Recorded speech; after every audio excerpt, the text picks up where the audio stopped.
आणि एक टप्पा असा आला की आम्हाला वाटलं बहुतेक मराठी समाज मुका आणि बहिरा आहे, तो काही फारसा ऐकणार नाही. पण अशा टप्प्याला फडणवीस आमच्या मदतीला आले आणि त्यांनी तिसऱ्या भाषेच्या सक्तीचा निर्णय घेतला आणि अचानक मराठी समाजाला थोडीफार जाग आल्यासारखी झाली. त्यातनं मराठी समाजाने काट टाकली आणि मग आम्ही तुमच्याही सर अधिक सोबत आलो. त्यामुळे हा जो बदल घडतो आहे मराठी समाजात, त्या बदलासाठी ज्या ज्या माणसांनी गेल्या 20 वर्षात आमच्यासोबत काम केलं, त्या सगळ्यांच्याबद्दलची कृतज्ञता मी व्यक्त करतो. आपल्याला कदाचित हे सर माहिती नसेल, मी राज्यशास्त्राचा विद्यार्थी म्हणून सुधीर भाऊंना खूप वर्षांच्या पूर्वी त्यांची मुलाखत घेतली होती स्थानीय लोकाधिकारचं त्यांचं काम समजून घेण्यासाठी. आणि मला असं वाटतं की शिवसेना पक्षाचं महाराष्ट्राचं रंगरूप बदलणारं जर काही सगळ्यात महत्त्वाचं काम असेल तर ते स्थानीय लोकाधिकार समितीचं आहे. कारण मराठी माणूस स्थानीय लोकाधिकार समितीमुळे पोटाला लागला आणि मराठी माणूस सगळ्या शासकीय निमशासकीय क्षेत्रांमध्ये जाऊ शकला.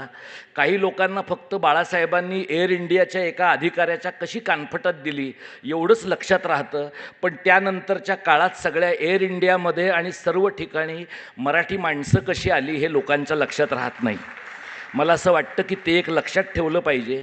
आणि सुधीर भाऊंचं महाराष्ट्रावर फार मोठे उपकार आहेत की त्यांनी अत्यंत रचनात्मक पद्धतीने महाराष्ट्रातल्या सर्व तरुण मुलामुलींना, त्यावेळच्या जे आता सगळे ज्येष्ठ नागरिक झालेले आहेत, त्या सगळ्या मंडळींना जगण्याचं एक रचनात्मक अशा प्रकारचं इंधन दिलं. आता साहेब काही लोक तिकडं गेलेले आहेत एका तोतया संघटनेमध्ये, आणि मी तुम्हाला शुभेच्छा देतो की महाराष्ट्र दिनाच्या किंवा येत्या भाषा दिनाच्या अगोदर हा पक्ष आणि त्या पक्षाचं चिन्ह हे ज्यांना ते मिळायला पाहिजे त्यांच्याकडंच या पद्धतीने मिळावं, अशा प्रकारच्याही शुभेच्छा मी तुम्हाला या कार्यक्रमाच्या निमित्तानं देतो. माझ्यासारख्या एका सामान्य कार्यकर्त्याच्या शुभेच्छांना फार काही राजकीय ताकद असते असं नाही, पण किमान त्या सगळ्या शुभेच्छा स्वच्छ आणि अत्यंत प्रामाणिक असतात. त्याचा कदाचित तुम्हाला उपयोग होण्याची शक्यता आहे. आज या पुरस्काराच्या निमित्ताने मला एवढा सगळा रेडी ऑडियन्स असा पाहायला मिळाला. आणि साहेब पुढे बसले होते, मागे लोक गाण्याला फार सुंदर दाद देताना मला दिसले. आणि साहेबांनी 1.5 तास कार्यक्रम ऐकला. फार कमी वेळेला मला वाटतं कदाचित शरद पवारांचा एक अपवाद असेल महाराष्ट्रामध्ये की आपले राजकीय पुढारी येऊन सांस्कृतिक कार्यक्रम शांतपणाने ऐकतायत, आणि ते ऐकतायत म्हणून पक्षाचे कार्यकर्तेसुद्धा शांतपणाने ऐकतायत. ही एक रेअर गोष्ट आहे. म्हणजे आपल्याकडे लोक गौतमी पाटीलला सुद्धा शांतपणाने ऐकत नाहीत. इन्स्ट्रुमेंटलचा कार्यक्रम साहेब तुम्ही 1.5 तास, हे एका अभिजात रसिकाचं लक्षण आहे. आणि असा अभिजात रसिक एका पक्षाचं नेतृत्व करतो, ही मला फार आनंदाची गोष्ट वाटते. साहेब, तुमच्यातली आणि आमच्यातल्या दोस्तीचा मुद्दा आहे तो मराठी कारणाचा आणि महाराष्ट्र धर्माचा आहे. आज आपले माननीय मुख्यमंत्री सतत MMR हे देशाचं हब होईल असं म्हणतात. हे जे MMRचं तथाकथित हब आहे त्यातनं महाराष्ट्राच्या त्रिभाजनाचा धोका आहे. आणि आपल्या सगळ्यांच्या समोर मराठी शाळा, मराठी भाषा, मराठी माणूस, मराठी कारण आणि महाराष्ट्र धर्मासाठी काम करणारे सगळे निष्ठावंत शिवसैनिक, जे गुवाहाटीला इच्छा असून आणि शक्य असून पण गेले नाहीत, ते सगळे निष्ठावंत शिवसैनिक आणि तुमच्या माझ्यासारखे सामान्य लोक, आपल्या सगळ्यांच्या समोर महाराष्ट्राच्या त्रिभाजनाचा धोका आहे.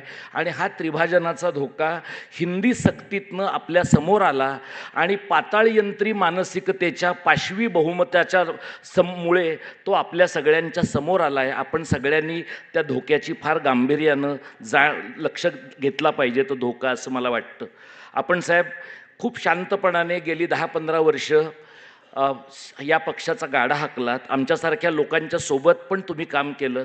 आम्ही कार्यकर्ते म्हणून साहेब अनेकदा तुमच्यावर पण टीका करतो, आणि मला खात्री आहे की त्यातलं काही तुम्ही नक्की वाचलं असेल. पण ते वाचून झाल्यानंतर तुमचे दरवाजे आमच्यासाठी बंद होत नाहीत, ही मला फार महत्त्वाची गोष्ट वाटते.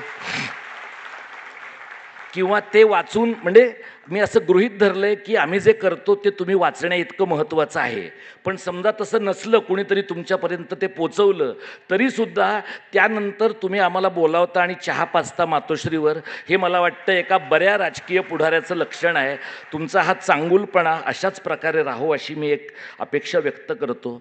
मगाशी सर अनौपचारिक चर्चेमध्ये उल्लेख झाला, महाराष्ट्राला DMK सारख्या एका ताकदवान प्रादेशिक पक्षाची आणि एका नव्या संघराज्याची गरज आहे.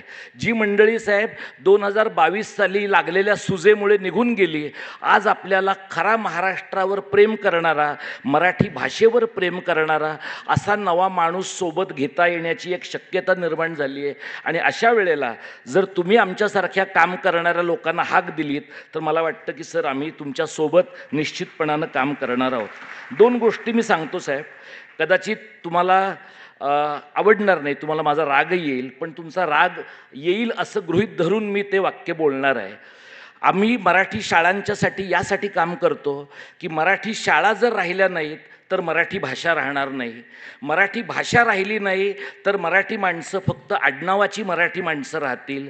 आणि मराठी माणूस जर आडनावाचा मराठी राहिला तर यानंतरच्या काळात सातवाहनाच्या काळापासून प्रबोधनकारांच्या काळापर्यंतचा जो महाराष्ट्र धर्म आपण सगळ्यांनी लढून निर्माण केला, तो महाराष्ट्र धर्म लयाला जाण्याचा धोका आहे. तो महाराष्ट्र धर्म साहेब तुमच्याकडे अपेक्षेने पाहतो. आणि म्हणून माझी आपल्याला विनंती आहे की आपण मुंबई शहरामध्ये जो मुंबई पब्लिक स्कूलचा प्रयोग केला आहे, त्या CBSE आणि ICSEच्या शाळा फक्त मराठी माध्यमाच्या करा. त्यातला इंग्रजी माध्यमाचा प्रयोग आपण कृपा करून थांबवा अशी विनंती आहे. आपण रागवाल, आपले केडरही माझ्यावर रागवू शकेल, पण मी प्रेमापोटी साहेब म्हणतोय की जर भाषा राहिली नाही तर आपण या शहराचं मराठीपण अजिबात टिकवू शकणार नाही.